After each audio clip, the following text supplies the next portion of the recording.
So the question is, do you live in a friendly or a hostile universe? Do you think life is happening for you or against you? I know you heard this, but I want to give you my take on this. This has been stewing in my spirit.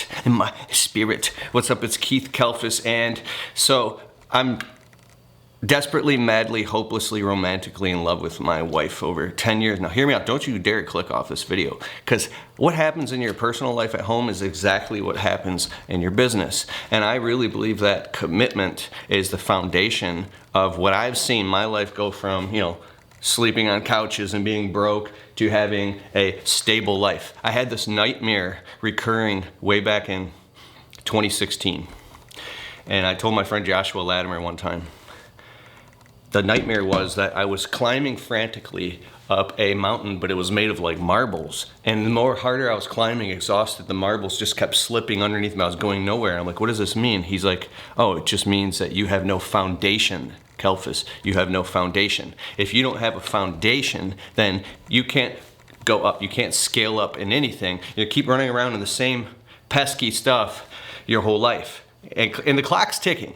The clock's ticking, and you know that 5 years is gonna be here and gone. Before you know it, another 5 years will go by.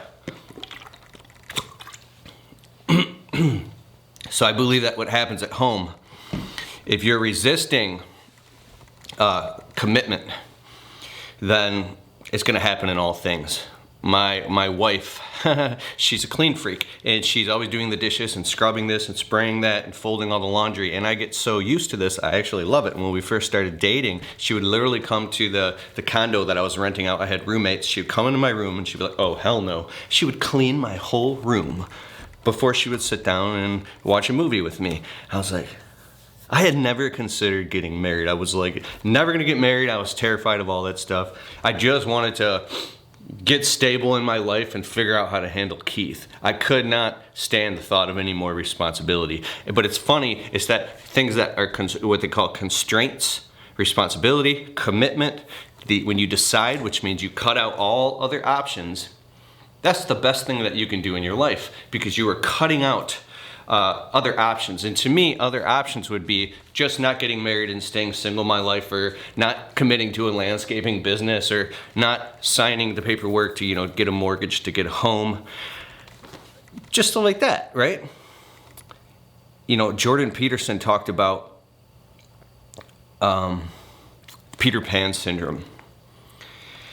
Jordan Peterson's awesome. I'm sure you know who he is. Let me know in the comments below. And he's talking about that a man or a woman, but let's go with a young man. He's bucking the system and he doesn't want to grow up. And now throughout his 20s, it's kind of okay if he doesn't have his act together. Be like, well, you're still in your young 20s. You're still figuring it out. You have unlimited potential. Unlimited potential. It's an amazing thing. But now if you get into your 30s and you're like 32 and you're getting fired from jobs, things aren't working out, Nobody cares anymore. Nobody has your back, and they're not saying, oh, well, it's okay. They're like, you're 32. What are you doing with your life? You need to grow. What have you been doing the last 10 years? Why aren't you buckling down? It's because in this field of thought, let's say a man is afraid to commit to becoming an expert at something. Like, you're afraid to put constraints on yourself because it's constricting your life down, and now you have to let go of all this unlimited potentiality of all the options of things that you could do, right? And I have a friend he doesn't have any pets, doesn't have any kids, he's not married, doesn't have a mortgage, and he's like free. And the funniest thing is, I actually don't envy that at all.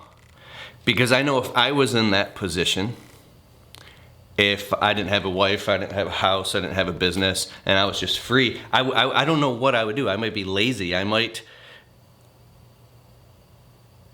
know. I don't think I would have the ambition that I do today. So I want to talk what I really want to talk about. So my wife has the feminine goddess, if you read David Data, The Way of the Superior Man, when you are unpresent, when you're not present with your woman, she will bite your head off. She turns into a 3-headed dragon. She becomes insane, right? She stands on your neck. You are fighting with her all the time. And you're like, I gotta get away from this crazy woman. But what I'm learning is something amazing, and it's transforming in my marriage. I don't know if you watch my videos a lot. I don't talk a lot about my personal life, but my wife and I have been through some rough times in the past where we've just had plenty of disagreements and fights, and really it all came down to conflicts about our values. I mean, I grew up a white trash, and I was born in a barn, and just not being present with her at all.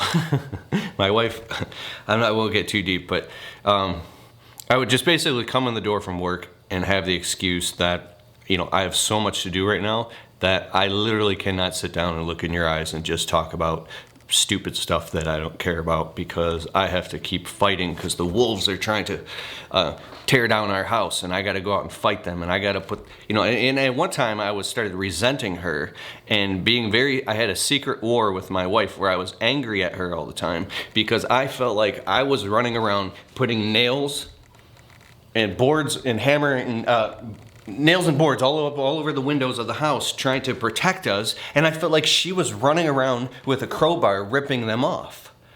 So I felt like she was fighting against the very mission that I was trying to build and protect us, and I was constantly mad at her. That comes in all different various forms. For instance, like, why would you want to sit down and cuddle up and eat popcorn and watch a movie when there's so much work to be done? That's insane. It's like we're on a ship right now out in the ocean, and there's a storm coming, and you want to sit down and lay out in the sun and watch a movie. We need to be preparing for this storm. And we'd be fighting about those types of things. But I learned something completely different.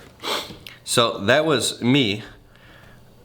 There's this gets really deep. There's these old identities inside of yourself. If you were actually struggling where you had to work 100 hours a week, that's what you had to do. But now that you are more stable, I hope you're stable financially, you have to find a way to break free and let go of some of that stuff and let go of those old identities. Forgive yourself, forgive the people you love, just forgive, and upgrade your identity and move into a more abundant frame of mind. You relax a little bit. You still got to hustle like hell, but you are in a more abundant frame of mind in your relationship and your marriage. But so my wife makes more and more and more subtle, finer distinctions, and I get on the phone with my friend Rob. He's a private mastery coach, and he says, I say, hey man, what if a man finally does figure out his woman and all her little idiosyncrasies and all the things, and he finally figures out how to make this woman happy? And he's like, well, then she will continue to make finer and finer distinctions. I say, until when?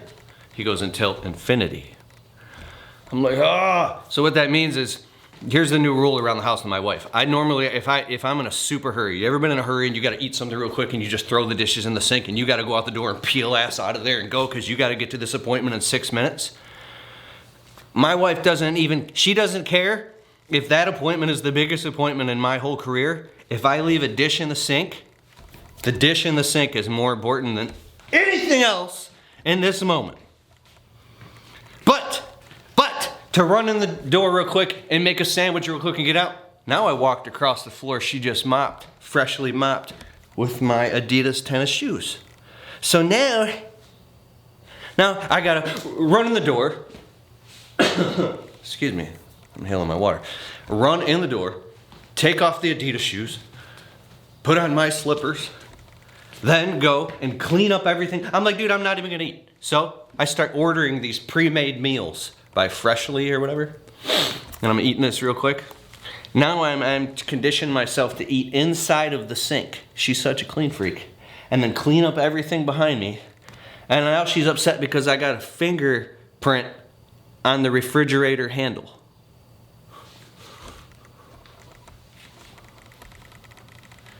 And now we're arguing, and I'm trying to be present with this woman.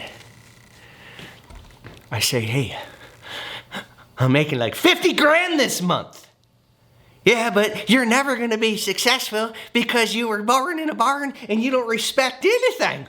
Her voice turns into a southerner. You don't respect anything. I'm like, the reason why there's a fingerprint on the handle of the refrigerator door is because I'm in a hurry, because I got priorities.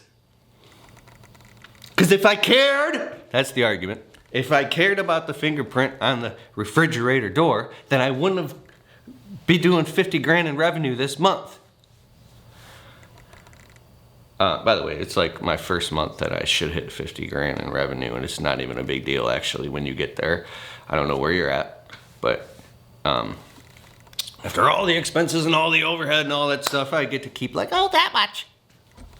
It's not that much, but, and of course, man, I hustle like hell. And I'm every night at 6 p.m., 6 to 7 p.m., my wife and I sit down at the dinner table. We eat dinner together. I don't bring my phone at the dinner table anymore. So once in a while, if I do coaching calls on Monday nights. So she knows on Mondays, if I'm in the middle of a call, I might be on a call. But every other night, dinner table. Every Tuesday night is date night since 2016. We had date night. We just had date night. And we sit down, cuddle up, we watch movies and eat popcorn. And so I look at my wife in the middle of the argument and I say, all right, let's come to a compromise. I promise you from now on, I will not leave a dish in the sink. Everything that I touch, I will wash that dish off, or even that fork, and I'll put it in the dishwasher. She stops dead in her tracks. Yeah, okay. I said, no, watch me. And I did. And then in the next agreement, she's pissed off because I run out the door and go to work to go live my dreams. And now she's feeding the dogs and the cats and doing everything. I'm like, all right, I promise you from now on I'll get up 15 minutes early every single morning and I'll feed the cats and give the dogs water and all that stuff. I'm scooping the cat litter, I'm taking out the trash, and now we're assigning responsibilities around the household. She's sick of, no, I'm gonna get to the point here. Well, my worry is, the main resistance is that if she gets me to do this thing, then she's gonna get me to do this thing. Then when she gets me to do this thing, next thing you know, I'm gonna be doing everything. Right? It's like they're trying to change you one step, and it's like your woman has a crowbar, and she's prying up, and she gets that one little nail, pop, and now she dominates. Oh, that's a funny word. She gets to conquer that area, and then she starts working on the next one. And then I see these men walking around with their women, and they're like,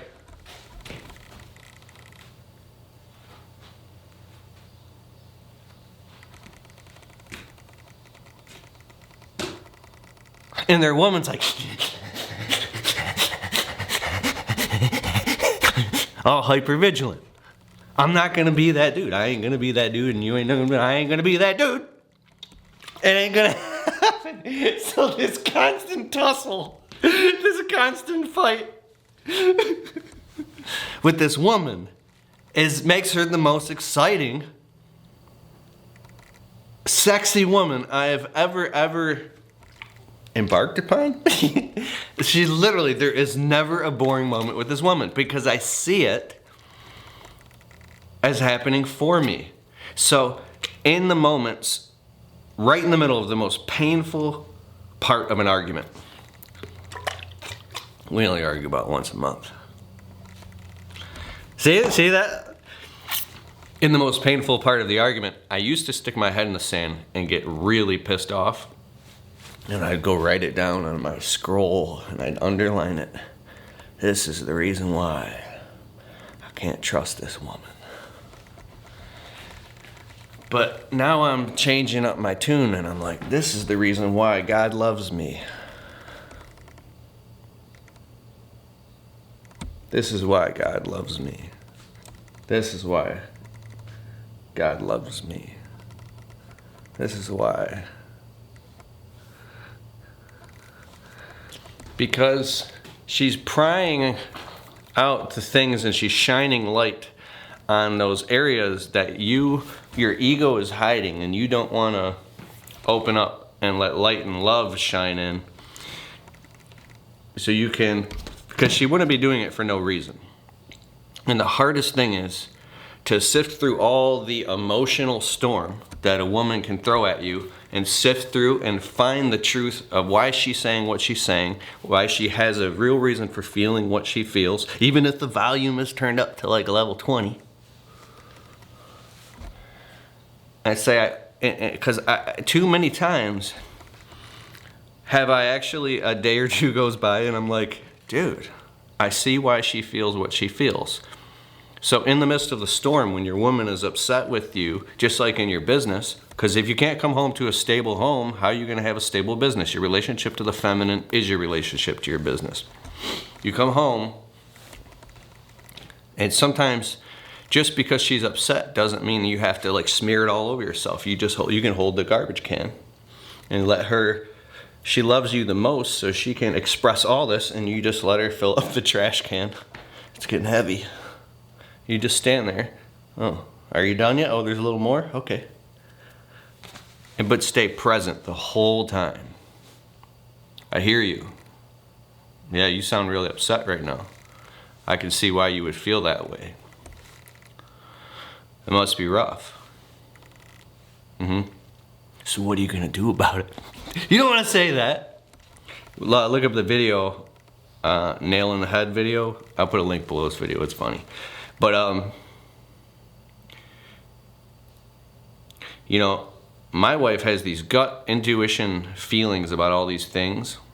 And sometimes I'm like, I think she's crazy. And even though there's some crazy in it, there's truth in the center of what she's talking about.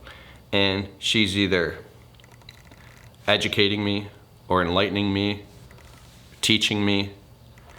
All I could say, man, is I don't know where I would be without being totally committed and married to a woman that there was times in the past, her and I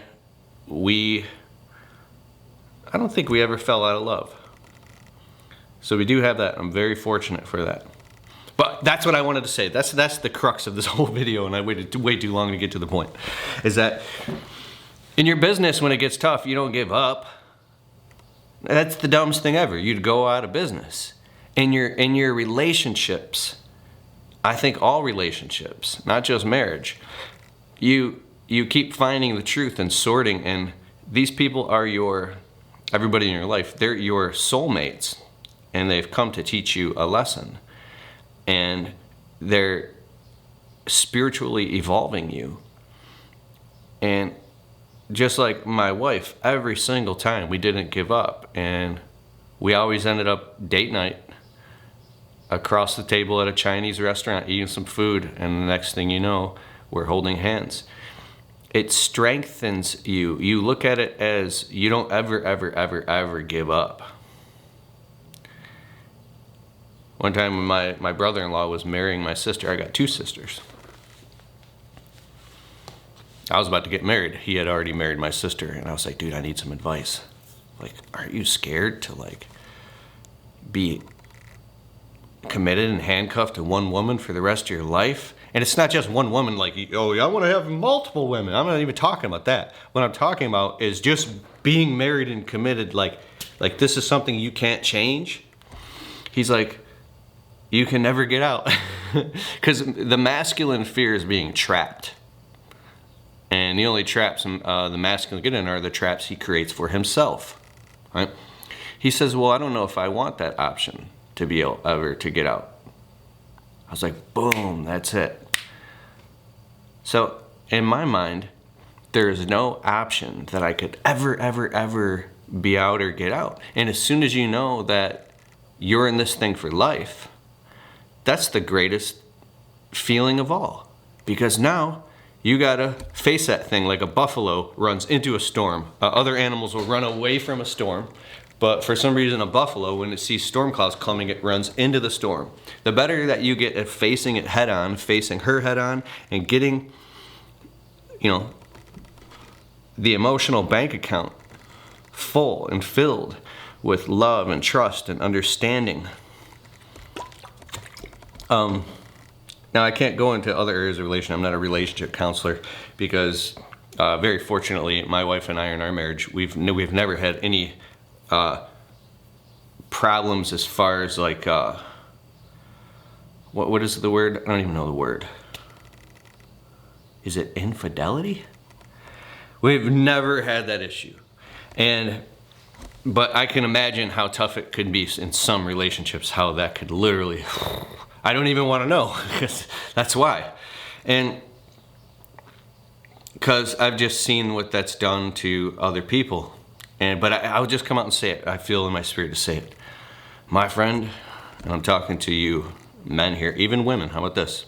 If you are in a committed relationship, even if you're not married, you literally have no business ever even getting a coffee with another woman, right?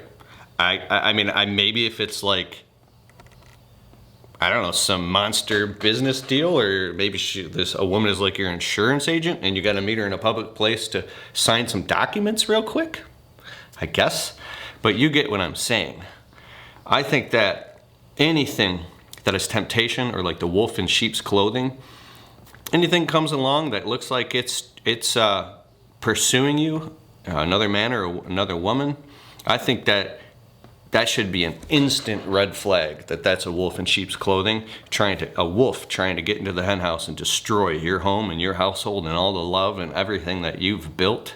And I just think that once you make that mistake, it's like, anything can be repaired and remedied and fixed. I mean, I have a friend who went through that thing, and then that became the thing that made his relationship the strongest relationship it ever could have been, because they had that breakdown and they experienced all that pain and suffering. But I know I didn't get married until I was 27, and my wife's a little bit younger than me, but we had been through previous relationships in the past, and we have been hurt and had our heart broken, and we know what it feels like.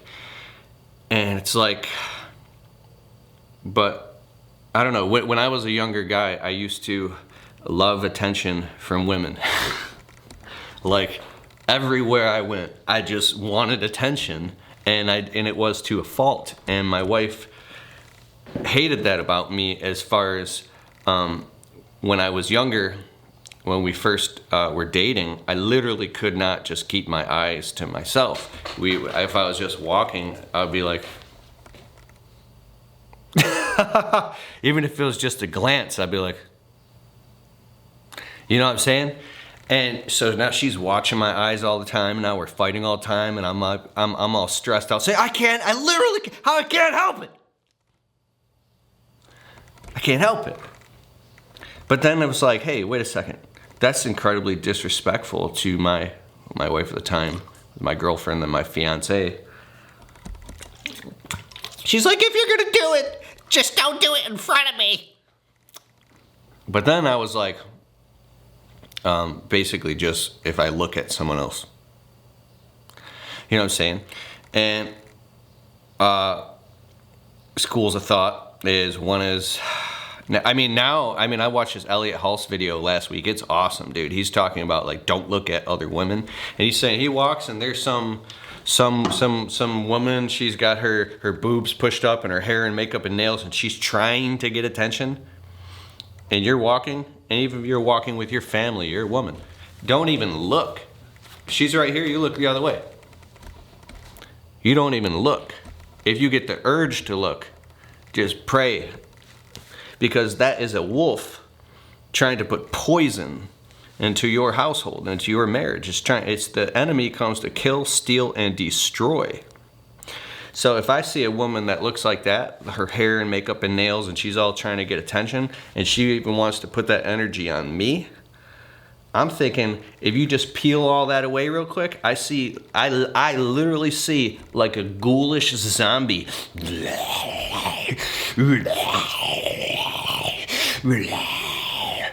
That's what I see. I actually see that, right? So I'm like, and I see it's like a thin layer of it's like a polished turd. Because what business does another woman have if she sees or knows that you're married or in a committed relationship, or she can look you up on Facebook or knows that you're married? What business does she have ever putting that energy or attention of trying to make you become attracted to her? What does that say about her? And if you follow this out logically all the way down the path, that is like the worst dead end ever. It doesn't even make any sense, right? It's just a bad thing. Really think about what I said. Rewind that and play that again, right? All the love and all the gold and everything you have is in the foundation of what you are building, of the success of your love and your family. Why would you let some come along and be like, oh, well, that looks like a good idea. It's a horrible idea. So, whatever you want to manifest in your life, trust me, be careful what you wish for. You just might get it. Amen. So, I don't know, man. I think my wife is the hottest woman I've ever seen in my entire life. And I'm obsessed with her. And, I love her. She can just be vacuuming the kitchen, and I'm just like literally watching her, wanting to devour her. And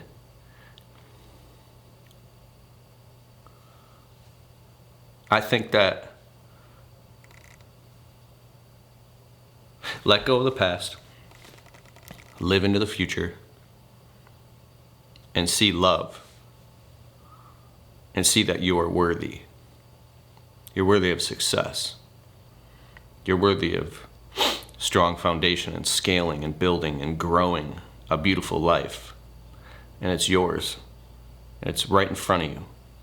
When you see that you're worthy first, and you dive into your own world and you fall in love with your life, and become conscious and present with the life that you have right now, you'll see that it's the greatest life of all.